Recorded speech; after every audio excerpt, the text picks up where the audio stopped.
Israel में इस समय युद्ध चल रहा है, आतंकवादियों ने हमला कर दिया है, इजराइल की बहन बेटियों को किडनैप किया है, उनको गोली मारी है, उनको नंगा करके परेड कराया है। इन इजराइल में घुसे आतंकवादियों को देखने के बाद आपको समझ में आ गया होगा कि 500 साल पहले गोरी, गजनी, तुगलक, बाबर, हुमायूं, औरंगजेब, अकबर क्या करते थे। वो हमास से भी बड़े आतंकवादी थे। ये जो आईएसआईएस के आतंकवादी आज जो काम कर रहे हैं, हमास के आतंकवादी जो काम कर रहे हैं, ये हमारे देश में बाबर, हुमायूं, तुगलक, गोरी, गजनी 500 साल पहले कर चुके हैं। और इजराइल को खतरा केवल विदेशी दुश्मनों से है, विदेशी आक्रांताओं से है, विदेशी आतंकवादियों से है। भारत को तो भारत में बैठे लाखों की संख्या में गद्दारों से खतरा है। भारत को खतरा है माओवादियों से, भारत को खतरा है नक्सलियों से, भारत को खतरा है जिहादियों से, भारत को खतरा है मिशनरियों से, भारत को खतरा है घुसपैठियों से, रोहिंग्या घुसपैठियों से खतरा है, बांग्लादेशी घुसपैठियों से खतरा है। भारत को खतरा है जो भारत की डेमोग्राफी बदल रहे हैं, मजार बना के, दरगाह बना के, पक्का कब्रिस्तान से, उनसे खतरा है। भारत को खतरा उस विदेशी सोच से जो भारत में तो रहती है, वो रहते भारत में है लेकिन भारत की किताब नहीं पढ़ते, वेद पुराण नहीं पढ़ते, वेद पुराण से नफरत करते हैं, भगवत गीता रामायण से नफरत करते हैं, मंदिर से नफरत करते हैं, भारत की परंपरा से नफरत करते हैं, भारत के त्योहार से नफरत करते हैं। सब रहते भारत में है लेकिन हर भारतीय चीज से नफरत करते हैं। भारत को खतरा उस सोच से है जो विदेशी है, जो भारत में बैठे हुए जिहादी हैं, मजहबी उन्मादी हैं, अलगाववादी हैं, या तथाकथित वो मौलवी हैं, मौलाना हैं, रहते भारत में है, कपड़ा पहनते हैं अरब के स्टाइल में, बोलते हैं अरब के स्टाइल में, नमस्ते करते हैं अरब के स्टाइल में, सोचते हैं अरब के स्टाइल में, और बाकी तो छोड़ो। कहते हैं राम पूजा के लायक नहीं है, कृष्ण पूजा के लायक नहीं है, विष्णु पूजा के लायक नहीं है, शंकर पूजा के लायक नहीं है, गणेश जी पूजा के लायक नहीं है, लक्ष्मी जी पूजा के लायक नहीं है। वो रहते भारत में है, बार बार संविधान की बात भी करते हैं लेकिन महिला पुरुष को एक समान नहीं मानते। उनका ये मानना है महिलाएं तो केवल उपभोग की वस्तु हैं, महिलाएं केवल मौज मस्ती की वस्तु हैं। समाधान क्या है? हमने क्या सीखा इजराइल से? हमने क्या सीखा मुगल के काल में जो कुछ हुआ?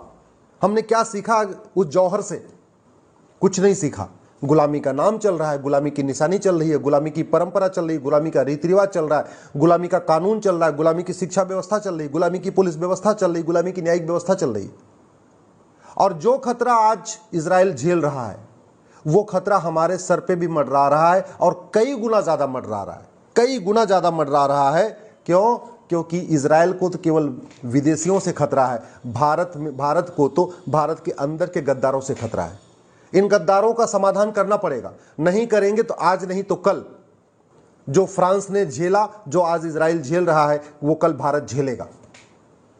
और 75 साल में 9 राज्यों से खत्म हो चुके हैं, 200 जिलों से खत्म हो चुके हैं, 300 तहसीलों से खत्म हो चुके हैं। भारत की डेमोग्राफी पूरी तरीके से बदल चुकी है।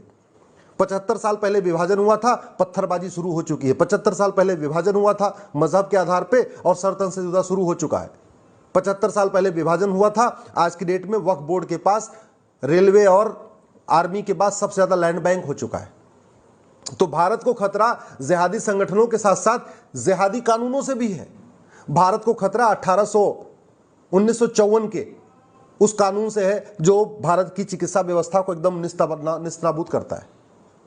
भारत को खतरा 1985 के उस कानून से है, कांग्रेस ने जो बनाया था, जिसने 60 लाख बांग्लादेशी घुसपैठियों को भारत का नागरिक बना दिया, उसको सेक्शन 6 से कहते हैं। भारत को खतरा 1991 के प्लेस ऑफ वर्शिप एक्ट से है। भारत को खतरा 1992 के माइनॉरिटी कमीशन एक्ट से है। भारत को खतरा 1995 के वक्फ एक्ट से है। भारत को खतरा 2012 के उस राइट टू एजुकेशन एक्ट में जो बदलाव किया गया उससे है, जिसके अंतर्गत कांग्रेस ने मदरसों को राइट टू एजुकेशन के दायरे से बाहर निकाल दिया गया। जो भारत के खतरे हैं ये तू मैं करने से खत्म नहीं होंगे, नूरा कुश्ती करने से खत्म नहीं होंगे। जो भारत के सामने खतरा है वो दल गुलामी करने से खत्म नहीं होंगे, नेताओं की जय जयकार करने से खत्म नहीं होंगे, पॉलिटिकल पार्टियों की हाहाकार करने से खत्म नहीं होंगे। ये जो खतरे खत्म होंगे ये नियम कानून बदल के होंगे। याद रखिए, लच्छेदार भाषण देने से, तू मैं करने से, आरोप प्रत्यारोप करने से, नूरा कुश्ती करने से, बतौलेबाजी करने से कोई समस्या खत्म नहीं होगी, न हुई है न आगे होगी। जिहाद बढ़ रहा है, मजहबी उन्माद बढ़ रहा है, धर्मांतरण बढ़ रहा है, रोहिंग्या घुसपैठ बढ़ रही है, बांग्लादेशी घुसपैठ बढ़ रही है, सड़क के किनारे अवैध निर्माण बढ़ रहे हैं, मज़ारें बनती चली जा रही हैं, मदरसे बनते चले जा रहे हैं, दरगाहें बनती चली जा रही हैं, सब कुछ तो बढ़ रहा है। क्या रुक रहा है? अगर हम नहीं जागे, अगर जातियों में बटे रहे, भाषा के आधार पर बटे रहे, क्षेत्र के आधार पर बटे रहे, पंथ के आधार पर बटे रहे और अगड़े पिछड़े के आधार पर बटे रहे, दलित सवर्ण के आधार पर बटे रहे, तो याद रखना, जैसे पाकिस्तान से भगाए गए थे ना दौड़ा दौड़ा के, अफगानिस्तान से दौड़ा दौड़ा के भगाए गए थे, बांग्लादेश से दौड़ा दौड़ा के भगाए जा रहे हैं, ऐसे एक दिन भारत से भी भगाए जाएंगे। और भारत में भगाए गए हैं। कश्मीर से दौड़ा के भगाए गए, नागालैंड से दौड़ा के भगाए गए, कुछ दिन पहले मणिपुर से दौड़ा दौड़ा के भगाए गए, मेघालय खाली हो चुका है, पूरा नॉर्थ ईस्ट खाली हो चुका है, पंजाब में बहुत बड़े पैमाने पर कन्वर्जन शुरू हो चुका है, तो नॉर्थ ईस्ट भी गया, भारत के 200 जिले हाथ से निकल गए, भारत की 300 तहसीलें हाथ से निकल गई, भारत के 9 राज्य हाथ से निकल गए, फिर बचा क्या है? समाधान यह है, इस मैकाले की शिक्षा को बदला जाए। 10वीं तक सबको भारत की शिक्षा, भारतीय शिक्षा यानी वेद, पुराण, गीता, रामायण पढ़ना अनिवार्य किया जाए। भारत को अगर बचाना है, भारतीय परंपरा को बचाना है, जो विदेशी गुलामी की सोच है, जो जिहादी सोच को खत्म करना है, तो गुलामी के नाम मिटाने पड़ेंगे। किसी भी आक्रांता के नाम पे कोई सड़क, मोहल्ला, गली नहीं होनी चाहिए। ये बाबर, हुमायूं, तुगलक, गोरी, गजनी के नाम पे जो दुनिया भर की सड़कें बनी हैं, मोहल्ले बने हैं, जिले बने हुए हैं, तहसीलें बनी हैं, बिल्डिंग बनी है, सड़क, ये सब खत्म होना चाहिए। केवल भारतीयों के नाम पे ही सड़क मोहल्लों का नाम होना चाहिए। अगर इस जिहादी सोच को खत्म करना है तो ये जो विदेशी भाषाएं शुरू हो चुकी हैं, उर्दू, फारसी, अरबी, इसको कंप्लीट बैन करना पड़ेगा। 10वीं तक केवल भारतीय भाषाएं ही पढ़ाई जानी चाहिए स्कूल में, कोई विदेशी भाषा नहीं। कोई विदेशी भाषा पढ़ना है 10वीं के बाद, 10वीं तक केवल भारतीय भाषा, 10वीं तक केवल भारतीय किताब, 10वीं तक भारतीय ग्रंथ, 10वीं तक भारतीय पंथ, 10वीं तक भारतीय परंपरा, 10वीं तक भारतीय त्योहार, इसको करना पड़ेगा। अगर वास्तव में हम भारत को बचाना चाहते हैं, इजराइल जैसे जो खतरा हुआ, इजराइल में हुआ, उससे बचना चाहते हैं, जो फ्रांस में हुआ उससे बचना चाहते हैं, हमें इस पुलिस व्यवस्था, सड़ी हुई पुलिस व्यवस्था को उठा के कूड़े के डब्बे में डालना पड़ेगा। 1861 का कानून बदलना पड़ेगा और तत्काल हमें एक भारतीय पुलिस संहिता लागू करना पड़ेगा। भारत में बहुत बड़े पैमाने पर नेताओं को, अभिनेताओं को, लेखकों को, बुद्धिजीवियों को, कलाकारों को, कवियों को विदेशी फंडिंग होती है देश विरोधी बातें लिखने के लिए। अभी तो चाइनीज पत्रकार पकड़े गए, उन पे इतनी सारी चर्चा हो ही रही है। विदेशी फंडिंग रोकना पड़ेगा। उसका एक ही तरीका है, जो कांग्रेस ने 2010 में एफसीआरए बनाया था, उसको तत्काल खत्म कर दिया जाए। मैं प्रधानमंत्री से निवेदन करता हूं, कुछ एनजीओ का लाइसेंस रद्द करने से, कुछ एनजीओ की लाइसेंस रद्द करने से या एनजीओ की ऑडिट करने से विदेशी फंडिंग नहीं रुकेगी। एक बार आप पहले 2010 का एफसीआरए खत्म कर दीजिए। नहीं चाहिए हमें विदेशी फंडिंग। क्यों चाहिए विदेशी फंडिंग? भारत में इतने सक्षम लोग हैं, हम अपना देश का अपना काम कर लेंगे। काहे लिए विदेशी फंडिंग चाहिए? जो विदेशी फंडिंग लेते हैं ये देश के खिलाफ काम करते हैं।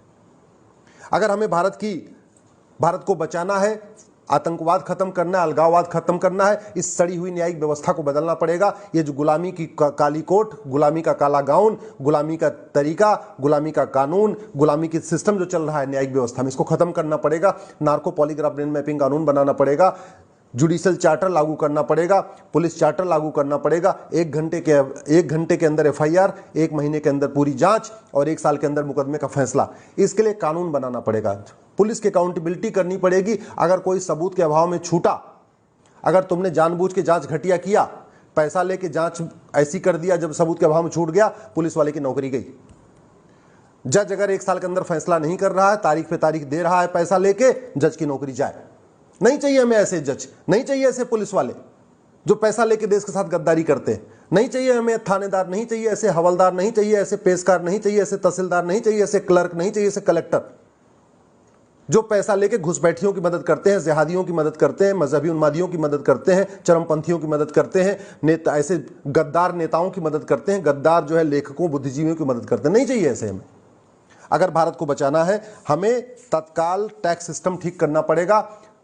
जो यहाँ पे काला धन जनरेट हो रहा है, बेनामी संपत्ति का पूरा लेन देन खेल चल रहा है, इसको रोकना पड़ेगा। उसका एक ही तरीका है, 100 रुपए से बड़ी नोट बंद किया जाए, 5000 रुपए से महंगे सामान का कैश लेन देन बंद किया जाए, प्रॉपर्टी को आधार से लिंक किया जाए, भारत में 1 नेशन 1 टैक्स लागू किया जाए। जीएसटी खत्म, इनकम टैक्स खत्म, वैट खत्म, टीडीएस खत्म, केवल बैंकिंग ट्रांजेक्शन टैक्स।